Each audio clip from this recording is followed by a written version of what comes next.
أن هذه الدنيا شي دنيا مزرعة الآخرة يا آخرة أزمرانات إرشانات مزرعة مالت يا إرشا سفرة مالت دنيا ውስጧ ላይ ካለ ፎቅ ወርቅ ጨርቅ ጋር ሰፊያ ዱንያ በጥቅሉ ስትደመር ምን ተብላ ትገለጻለች? መዝራዓቱል አኺራ የአኺራ እርሻ ናት። ለሁሉም አላህ የእርሻ መሬት ሰጥቷል። ዱንያ ላይ 60 ዓመት 70 ዓመት 80 ዓመት ተሰጥቶሃል። ይሄ ነው ያንተ ሰፊ ሄክታር። የምንኖረውን እድሜ እንደ እርሻ መሬት ልናስበው ይገባናል። የእርሻ መሬትን ማልማት የኛ ግዴታ ያንተ ግዴታ። መሬትን ዝም ብለህ ይዘህ በባዶ ልታኖረው አይገባም። ወይም ልታለማው ወይም ለሚያለማ ሰው ልሰጥ ይገባል። ለኛ የተሰጠን ዑምር የእርሻ መሬታችን። ታዲያ ዱንያ መዝራዓ ከሆነች የእርሻ መሬት ከሆነች ፈዝራዕ ፊ ኩሊ የውሚን ሸይአ አንተ ዓቂል ከሆንክ አስተዋይ ከሆንክ በየቀኑ የሆነ ነገር መዝራት መቻል አለብህ። አኺራ ላይ ባዶ እጅህን እንዳትቀር። አልኢማም ኢብኑ ከሲር ሌሎችም ሐሰን ባሉት ሐዲስ ላይ ነቢዩ ዓለይሂ ሰላቱ ወሰላም ኢስራና ሚዕራጅ ላይ ኢብራሂምን ሰባተኛው ሰማይ ላይ አግኝተዋቸው ነቢዩላህ ኢብራሂም ለነቢዩ ኡመት ሰላምታ ልከዋል።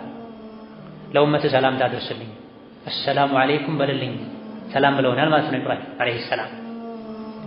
ደግሞ ንገራቸው ከሰላምታው አስከትለህ ጀነት ማለት ባዶ መሬት ናት፣ አፈሩ ለም ነው እንጂ ጀነት ሁሉ ቁርአን ላይ የሚያጓጓ ስለ ጀነት የምንሰማው ነገር ተሰርቶ ኋላ ላይ የሚታይበትን ነው አላህ የሚነግረን።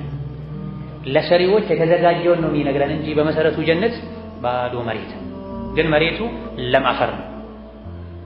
ወጊራሱሃ ታዲያ ይህ ለም አፈር ላይ ባዶ የጀነት ምድር ላይ መሬት ላይ ጊራሱ የሚተከለው የሚዘራው እኛን የምንሰራው ስራ ነው። እንደ ምሳሌ ምን አሉ እዛ የኢብራሂም መልእክት ላይ አለይሂ ሰላም አባታችን ኢብራሂም ለኛ ያላኩት መልእክት ላይ ጊራሱሃ እዛ የጀነት ባዶ ለም መሬት ላይ ደግሞ የሚተከለው የሚዘራው ሱብሃነላህ ወልሐምዱሊላህ ወላ ኢላሃ ኢለላህ ወላሁ አክበር ወላ ሐውለ ወላ ቁወተ ኢላ ቢላሂል አሊይል ዐዚም ነው። ይሄ አንድ ምሳሌ። ስለዚህ አንዴ ሱብሃነላህ ስትል ጀነት ላይ እየተተከለ ነው። አልሐምዱሊላህ ስትልም እየተተከለ ነው። ላ ኢላሃ ኢለላህ ስትል እየተተከለ ነው። መላኢኮች ስራ ላይ ናቸው። እኛ እዚህ ስራ እስከሰራን ድረስ የኛን መከበሪያ የኛን መስተንግዶ መስራት ላይ ይጠመዳሉ። እኛ ስራ ካላቆመ ስራ ስናቆም እነሱን ስራ ያቆማል፣ ስንሰራ እነሱን ይሰራሉ። በአንተ ስራ እዚህ በምንሰራው ስራ በአላህ ትእዛዝ ሰርተው አሳምረው አለምልመው የቂያም ቀን ጀነት ስትገባ እየመሩ ወስደው ይኸው ያንተ ጀነት ግባ ብለው ይመለሳሉ። ፈኢዛ ረአይተ ተመ ረአይተ ነዒመን ወሙልከን ከቢራ። መቼ ነው ይሄ የተባለው?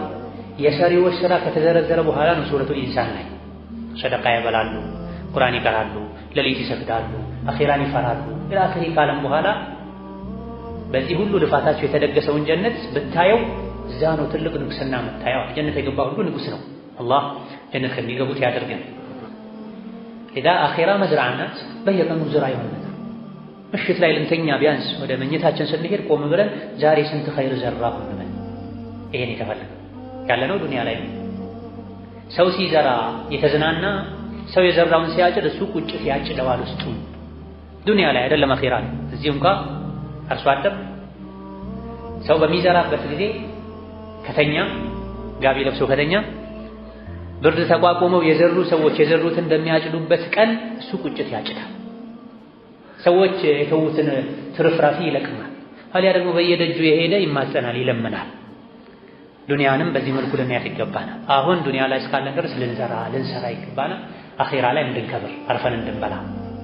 ካልዘራንሳ ጀሀነም ላይ መዋረድ ይሆናል። ጀሀነም ላይ አብሉኝ አጠጡኝ ብሎ መለመን ይሆናል።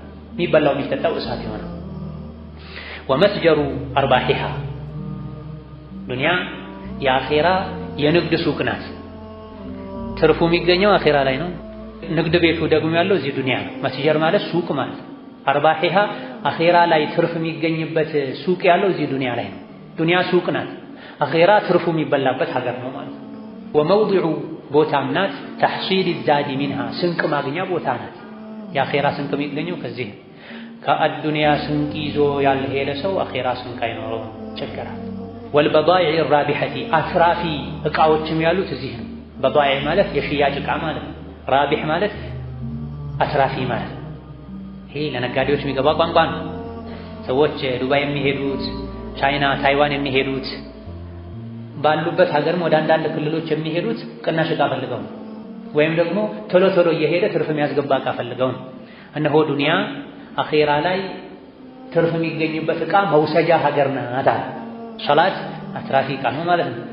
ጾም አትራፊ ዕቃ ነው። ቁርአን ማክተም አትራፊ ዕቃ ነው። ሰደቃ አትራፊ ዕቃ ነው። የት ነው ያሉት እነዚህ ሁሉ? እዚህ ዱንያ ላይ ነው ያሉት። እዚህ ዱንያ ላይ በእነዚህ ወደ አላህ ያልተቃረበ አኼራ ላይ ከአላህ ይርቃል፣ ጀሀነም ላይ ይታሰራል። በእነዚህ መልካም ስራዎች ዱንያ ላይ ወደ አላህ የተቃረበ አኼራ ላይ ከአላህ ቅርብ ይሆናል። በየጊዜው አላህን ይዘይራል፣ አላህን ያያል። ቢሃ በዚህች በዱንያ ነው በረዘ ሳቢቁና በዱንያና ዱንያ ላይ ባሉ መልካም ስራዎች ነው በረዘ ሳቢቁና መልካም ስራ ላይ ቀዳሚዎች ሆነው አላህ ዘንድም ጀነት ቀድመው የሚገቡት በረዛ ጎልተው የወጡት በዚህ ነው። በረዛ ማለት ጎልተው የወጡ እነማን? አሳቢቁን ሳቢቆች፣ ቀዳሚዎች ዱንያ ላይ መልካም ስራ ላይ የቀደሙ አኼራም ላይ ቀድመው ጀነት የሚገቡ ሰዎች አሉ፣ ሳቢቆች ይባላል። ዱንያ ላይ ይሄን ምስጢር ስለተረዱ በዱንያ ስለነገዱ ነው ሳቢቅ የሆኑት። ወፋዘል ሙተቁና አላህን የሚፈሩ ሰዎችም ፈውዝን ያገኙት ከጀሀነም ድነው ጀነት የገቡትም በዚህች በዱንያ ላይ በሰሩት መልካም ስራ ነው። ዱንያን ስለተጠቀሙባት ነው። ወአፍለሐ አሷዲቁና እውነተኞችም ፈላህ የወጡት ከሚፈሩት ነገር ድነው የሚመኙትን ያገኙት እዚህ ዱንያ ላይ ስለተጠቀሙ ነው። ዱንያ ላይ በነበራቸው መልካም ቆይታ ነው። ወረቢሐ አልዓሚሉና አኼራ ላይ ሰሪዎች ስራቸው አትርፎላቸው ጀነት የገቡትም ዱንያ ላይ የነበራቸው ቆይታ ስላማረ ነው። ከላይ የተባለውን ንግድ ስለነገዱ ነው። ወኸሲረ አልሙብጢሉን በተቃራኒው ደግሞ ስራ ፈቶች የከሰሩትም ዱንያ ላይ ቆይታቸው ስላላማረ ነው። ሙብጢል ማለት በጣል እንደማለት ነው። በጨዋታ እድሜውን የሚያሳልፍ ማለት ነው። ቀልደኛ ማለት ነው። እዚሁ ዱንያ ላይ የቀለዱ ስለኖሩ ነው አኼራ ላይ የከሰሩት። ስለዚህ ዱንያችን ናት። ለዱንያ ያለን እይታ ልናስተካክል ይገባናል። ወረቢሐ አልዓሚሉን ሰሪዎች ያተርፋሉ። ወኸሲረ አልሙብጢሉን ቀልደኞች ስራ ፈቶች ደግሞ ይከስራሉ። ከማን ጋር ነን እኛ? ዱንያ መዝራዓ ናት። ዱንያ ከተሰራባት አኼራ ላይ ትርፍ የምታስገኝ፣ ካልተሰራባት ደግሞ ከተጫወቱባት ከቀለዱባት አኼራ ላይ መክሰርን የምታስከትል ምድር ናት። ስለዚህ ዱንያን ቸላ ማለት ያስፈልጋል። ቸላ ማለት አለመስራት፣ አለመብላት፣ አለመልበስ ማለት አይደለም። እነማ ዱንያ ከአኼራ እንዳታዘናጋን ማድረግ ያስፈልጋል። ከአስፈላጊ በላይ የሆነውን እየሰሩ ዱንያን እየገነቡ አኼራን ወና ከማድረግ መታቀብ ያስፈልጋል። የመጣ ነው እዚህ ዱንያ ላይ ፎቅ ላይ ፎቅ ልንደርብ አይደለም። በመሰረቱ ትርፍ ነገር ነው እሱ። መልካም ስራ ላይ መልካም ስራ ልንደርብ ነው የመጣ ነው። ሁሉም ይሞታል። ከሞተ በኋላ ሁሉም ይቆጫል። ኸይር የሰሩትም ይቆጫሉ፣ ተጨማሪ ኸይር በሰራሁ ባላሳነስኩ ብለው። ሸር የሰሩትም ወንጀል የሰሩትም ይቆጫሉ፣ ይሄን ወንጀል ባልሰራሁት ብለው። እንደ ወደ ዱንያ በተመለስኩ ብለው። ሁሉም ወደ ዱንያ መምጣትን ይመኛል። ማይመኝ ኸይር ሰርተው የሄዱትም ይመኛሉ፣ ወደፊት ይመጣል። ፊ ሰቢልላህ የተሰዉትም ጭምር የተሻለ ኸይር ስራ ለመስራት። ያጠፉትም ደግሞ ወደ ዱንያ መምጣት ይመኛሉ፣ ያበላሹትን ለማስተካከል። ይህ ግን አይሳካም። ይህ እንዲሳካልን ዛሬ ዱንያ መዝራዓ መሆኗን አውቀን መዝራዓ ላይ መቀለድ የለብንም። የእርሻ ጊዜ ላይ ሰኔ ላይ ሚተኛ የለም። ያርሳል፣ ይዘራል። ማይታረስበትን እንስሳ ራሱ በሬ ለማድረግ ይጥራል ጎበዝ ገበሬ። በአንድ በሁለት በሬ በአንድ ሁለት ዘመናዊ የእርሻ መሳሪያዎች ብቻ መጠቀም አይፈልግም። ነገ የተዘራው የሚያብብበት የሚያሽትበት የሚያፈራበት ወቅት ላይ ያለውን ያሰበ መሬቱን አባስቶ ማረስ ይፈልጋል፣ መዝራት ይፈልጋል። ኮንትራት ወስዶ መዝራት ይፈልጋል። ማይታረስበትን እንስሳ እንዲያርስ ያደርገዋል፣ የነገውን እያሰበ። እኛ ዱንያ ላይ ስንኖር እንደዛ መሆን አለ። በዓይናችንም በእጃችንም በጆሮአችንም በእግራችንም በገንዘባችንም በጉልበታችንም መሽቀዳደም መቻል አለ። አኼራ ላይ ተሕሲሉ ምርቱ ብዙ እንዲሆንልን፣ ምርቱ እንዳያንስብን። ይሄ የሚሳካው መቼ ነው? ዱንያን ቸላ ስንል፣ የዱንያን ኑሮ ቸላ ስንል ነው። ዛሂድ ስንሆን። ዛሂድ መሆን ማለት አለመብላት አለመጠጣት ማለት አይደለም። ዙህድ ማለት ተርኩ ማ ላ የንፈዑ ፊል አኺራ ነው ባጭሩ። አልዙህድ ሁወ ተርኩ ማ ላ የንፈዑ ፊል አኺራ ወልወረዑ ሁወ ተርኩ ማ ዩኽሻ ضረሩሁ ፊል አኺራ ማለት። ዙህድ ማለት አኺራ ላይ የማይጠቅምን ነገር መተው ማለት። ወራዕ ማለት ደግሞ አኺራ ላይ ሊጎዳ ይችላል ተብሎ የሚፈራን ነገር መተው ማለት። ዙህድ ማለት ማለት ነው አኺራ ላይ የማይጠቅምን ነገር መተው ማለት። ወራዕ ደግሞ አኺራ ላይ ሊጎዳ ይችላል ተብሎ የሚፈራን ነገር መተው ማለት። ስለዚህ ሁለቱም እኛ ጋር ሊኖሩ ይገባል። አሁን ወራዕ ጠፍቶ ነው ሰው ሪባ የሚበላው፣ ጉቦ የሚሰጥ፣ የሚሰርቀው ሶላት ጀማዓን ጁምዓን ትቶ ዱንያን የሚያሳድደው ያ እንዳይሆን ዱንያን በልክ መያዝ ያስፈልገናል። ዙህድ 3 ደረጃ አለው። ኢማም አሕመድ እንዳሉት ዙህዱል ዓዋም፣ ዙህዱል ኸዋስ፣ ዙህዱል ዓሪፊን። ኢብኑል ቀይም እንደጠቀሱት ኢማም አሕመድ ሙሐዲስ ብቻ አይደሉም። የአይነቱን ረቃኢቅን የቀልብ ጉዳይንም በተመለከተ በቂ እውቀት ያላቸው ሰው ናቸው። ዙህዱል ዓዋም የአብዛኛው ሰው ዙህድ ሐራም ብቻ መተው ነው። ዙህዱል ኸዋስ ደግሞ የሚባለው ሙባህ ላይ ወሰን አለማለፍ ነው። ዙህዱል ዓሪፊን አላህን አኺራን ዱንያን ጠንቅቀው ያወቁ ሰዎች ደግሞ ዙህድም ይባላል። እሱ ምንድነው? ከአኺራ የሚያዘናጋን ነገር መተው። ጫፉ ጉልላቱ ራሱ የዙህድ ይሄ ነው። ኢማም አሕመድ እንዳሉ የምርጦች የአዋቂዎች ዙህድ ምንድነው? ከአኺራ የሚያዘናጋን ነገር ሁሉ መተው። ሐራምን በመተው ዛሂድ መሆን የአብዛኛው የተራ ሰዎች የሰፊው ህዝብ ዙህድን ትንሽ ይሻላሉ የሚባሉ ሰዎች ሐላል ነገርን ያበዙ ከአኺራ ለመዘናጋት ነው። ሐላል ነገርን ያበዙ የዓሪፎች አላህን አኺራን ዱንያ ያወቁ ሰዎች ዙህድ ደግሞ ማንኛውን ገንዘብ ሊሆን ይችላል፣ ስልጣን ሊሆን ይችላል፣ ዝና ሊሆን ይችላል፣ ልብስ ሊሆን ይችላል፣ መኪና ሊሆን ይችላል። ማንኛውም ከአኺራ ካዘናጋ ከዋናው ዓላማ ካዘናጋ ከተውከው ዛሂድ ነህ ማለት። ተወው ማለት አትጠቀመው ማለት አይደለም። አቅም ካለህ ጥሩ መኪና አትጠቀም፣ ጥሩ ቤት ላይ አትኖር፣ ጥሩ ልብስ አትልበስ፣ ጥሩ ምግብ አትብላ ማለት አይደለም። እነማ ይህ መገልገያ ይሁን፣ ልብህን አይስረቅህ፣ ዱንያ አይኑርህ ማለት አይደለም። ሚሊዮነር ቢሊዮነር ሆኖ ዛሂድ ሊባል ይችላል አንድ ሰው ዱንያን ልቡ ላይ ሳይሆን እጁ ላይ ካስቀመጣት፣ ማውጣት ባለበት ሰዓት ካወጣ፣ ማንሳት ካለበት ቦታ ካነሳ፣ ሚሊዮነር ቢሊዮነርም ሆኖ ምን ይባላል? ዛሂድ ይባላል። የመጨረሻ የዕለት ጉርሱን ያላገኘ ሰው እንኳን ዛሂድ ላይባል ይችላል። ለዱንያ ባሪያ ከሆነ የለውም ምንም ግን ዛሂድ አይባልም። ልቡ ዙህድ ስለሌለው ሁሉ ነገር አለው ግን ዛሂድ ይባላል። ነብዩ ሰለላሁ ዐለይሂ ወሰለም የዛሂዶች ዛሂድ ናቸው። መጨረሻ ላይ ሀብት ነበራቸው ነብዩ፣ መጀመሪያ ላይ እንጂ ያልነበራቸው ወደ መጨረሻ ላይ እስላም ሲስፋፋ ገኒማ ሲበዛ ሀብት ነበራቸው። ቤት ነበራቸው፣ ሴቶች ነበሯቸው፣ 9 ሚስቶች ነበሯቸው፣ 100 የሚደርሱ በጎች ነበሯቸው፣ በግና ፍየሎች ነበሯቸው። ከመቶ አያልፉም ነበር። ከመቶ ሲያልፉ በየቀኑ ያርዱ ነበር። በየጊዜው ከመቶ አንድ ሲሸጋገር ያርዱ ነበር። አብዱራህማን ኢብኑ ዐውፍ፣ አቡበክር ሲዲቅ፣ ሌሎችም ሀብት ነበራቸው። ከመሆኑም ጋር ግን ዛሂዶች ነበሩ። ዱንያን ቸል ያሉ ሰዎች ነበሩ። ስለዚህ ዱንያን አለመጠቀም ሳይሆን ዛሂድ መሆን ማለት ዱንያ እንዳትጠቀመን ማድረግ። ዱንያ የተጠቀመቻቸው ሰዎች አሉ ከእግር እስከ ፀጉራቸው ድረስ። የሆነ ቦታ ላይ መስጂድ ፈርሷል፣ ጣሪያው ያፈሰሰ ነው፣ ምንጣፉ በስብሷል። አላህ ከሰጠህ 50 ቢሊየን 50 ሺህ ብር ስጥና ምንጣፍ አንጥፍ ስትለው አገላምጦ የሚያይ ሰው አለ። ከሩቅ ሞት የምትመስለው ሰው አለ። አላህ ከሰጠህ ስጥ ነው የተባለው።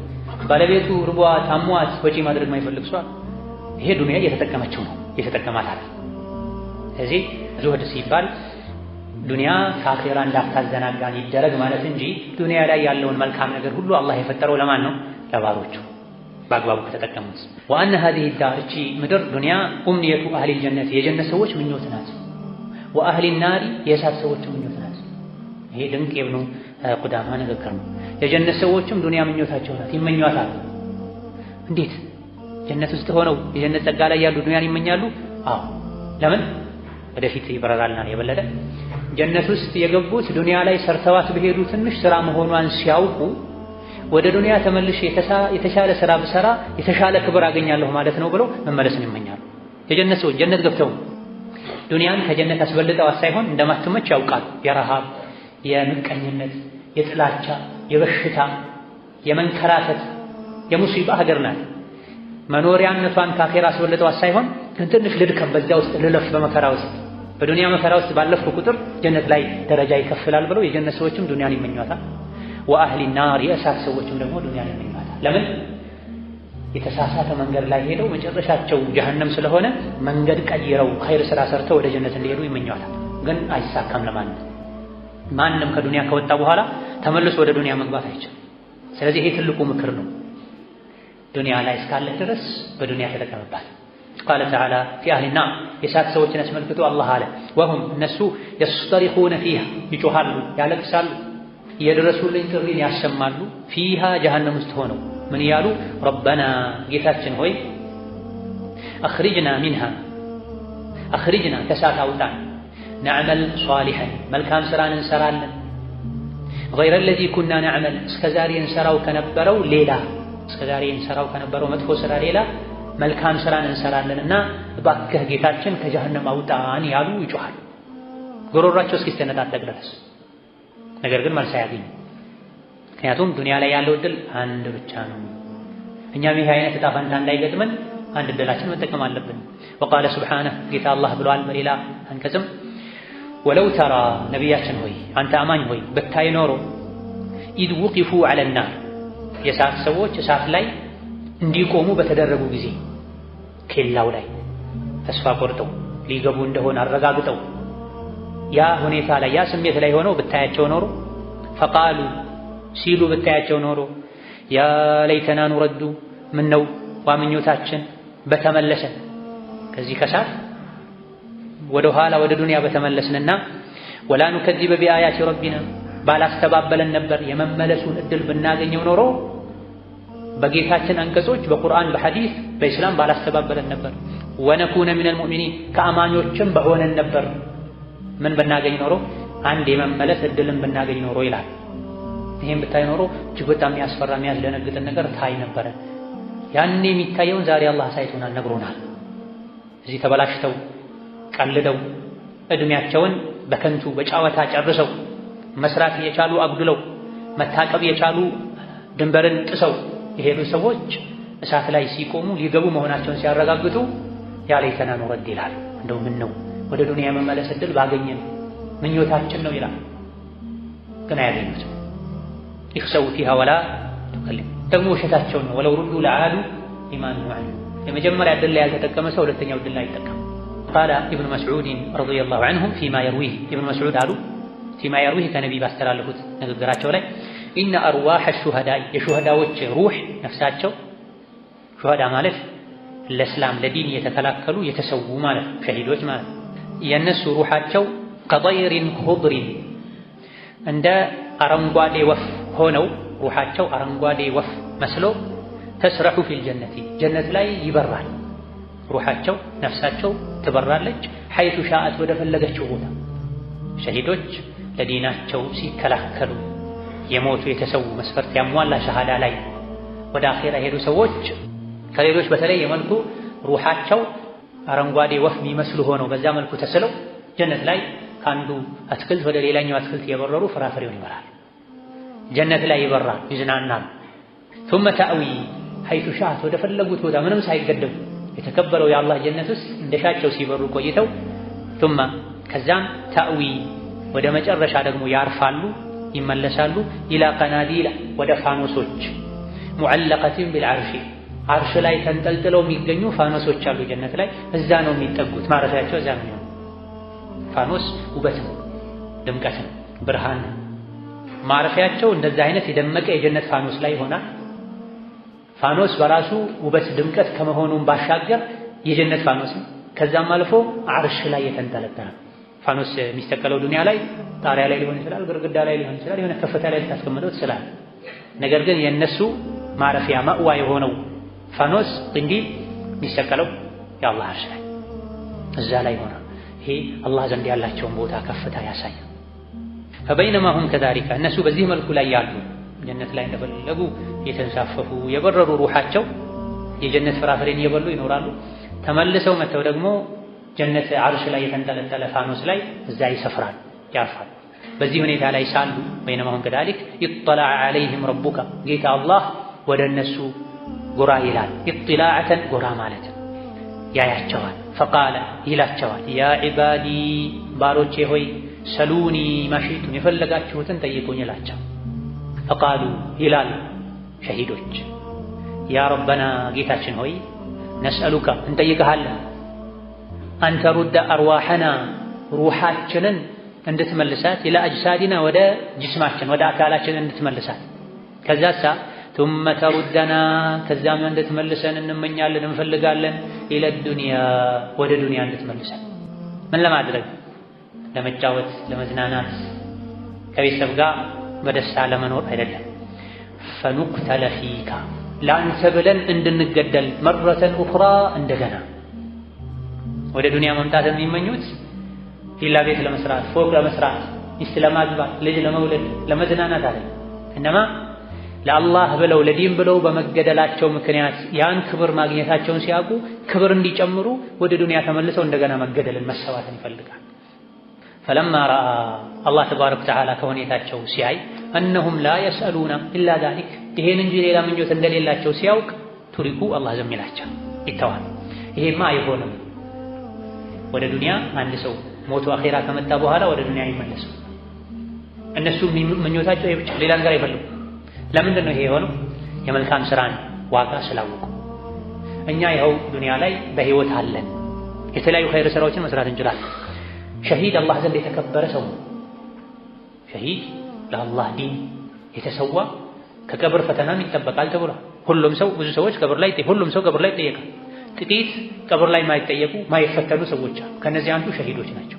ይሄን አቂደቱል ዋሲጥያ ላይ አብራርተናል። ቀብር ላይ ሰው የሚፈተነው እምነቱን ለማወቅ ነው በተግባር። ሸሂድ አንገቱን ለሰይፍ የሰጠው ለእምነቱ ብሎ ስለሆነ ያኔ ሰይፍ አናቱ ላይ አንገቱ ላይ ሲያርፍበት የደነገጠው ድንጋጤ ይበቃዋል። ቀብር ላይ መላኢካ አያስደነግጠውም ተብሏል።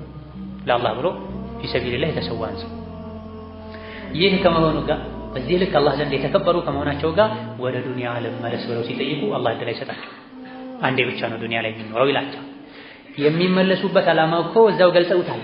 ፈኑቅተለ ፊካ ለአንተ ብለን ለዲንህ ብለን እንደገና ለመገደል መልሰን ለዲኑ ብለው ለመሰዋት እንደገና መመለስን ጠይቀው እድል ካልተሰጣቸው እዚህ እድሉን አበላሽቶ ተጫውቶ የኖረ ሰው እንደገና ሊጫወት ወደ ዱንያ የመመለስ እድል አይሰጠው። ትልልቅ ምኞቶች ለትልልቅ ስራ ያነሳሳሉ። ትንሽ ምኞቶች በትንሹ እንዲቋቁ ያደርጋል። ምኞቱ ዱንያ ላይ ቤት፣ ፎቅ፣ ወርቅ የሆነ ሰው በዛ ዙሪያ ነው የሚያጠነጥነው። ትልቅ ምኞቱ ጀነት የሆነ ሰው ባገኘው አጋጣሚ ዱንያ ሜዳ ላይ ለአኺራ ይዘሃል። ነቢን የሚኻድም ሰው ነበረ። ከቀን አልፎ ማታ ይኻድማቸው። ማታ ራሱ እስከ ቤታቸው ሸኝቷቸው ቤት ከገቡ በኋላ በራቸው ላይ ይቀመጣል። የሆነ የረሱት ነገር ሊኖር ይችላል፣ በማታ እንዳይወጡ የሆነ ነገር የረሱትን ሊያመጡ ሲወጡ አሁንም እኔ ላካለሁ ብሎ የሚቀመሰው ነው። የውዱ ውሃ የሚያቀርብላቸው በተለያየ መልኩ የሚኻድማቸው። አንዴ የውዱ ውሃ መጣላቸው። ሰልኒ ያሉት ጠይቀኛ ላስብበት አላቸው። ማናን ዘገባዎች ላይ እንዳለ ጠይቀኝ ሲሉት ትልቅ ነገር የሚመኝ ሰው ነው። ብዙ ጊዜ ነቢዩ ጠይቀኝ ካሉ ከዱንያ የሚሰጡት ወይም ሴት አገልጋይ ነው ወይም ደግሞ የእጅ ሙያ ያለው ባሪያ ነው። ወንድ ባሪያ ለአለቃ ይሰጣል። እሱ እየሰራ ደግሞ ለአለቃው ገቢ ያስገባል። ሴት ባሪያ ትሰጣለች፣ ቤት ታገለግላለች። እንደ ሚስትም ልትሆን ትችላለች። አሊያ ደግሞ ፈረስ ነው፣ አሊያ ደግሞ ሰይፍ ነው፣ አሊያ ደግሞ ብር ነው፣ አሊያ ደግሞ ወርቅ ነው። በዚህ መልኩ ከተለያዩ የገቢ ምንጮች ነቢ ያገኟቸው ግምጃ ቤት ላይ የሚኖሩ ለተቸገረ ሰው ቢሰጡ ገንዘቦች ነቢ ጋር ነቢይም ባለስልጣንም ናቸው፣ የሀገር መሪ ናቸው።